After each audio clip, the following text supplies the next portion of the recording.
Hey friends, today I'm going to show you something that you are going to love a lot. It is called the new export feature.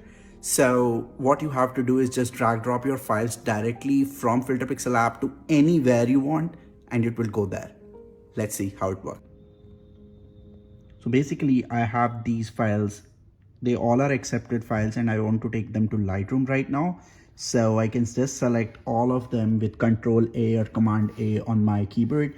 And then I can just take them from here, directly drag drop. You see this square into Lightroom. So once I take them to Lightroom, now see how it works. So once I drag drop them to Lightroom, they all are here. These all are my accepted files. So I'm not taking any junk to Lightroom. I'm just taking my culled files into Lightroom. I click import and everything will be reflected there. You can take whatever you want just by dragging and dropping them anywhere you want.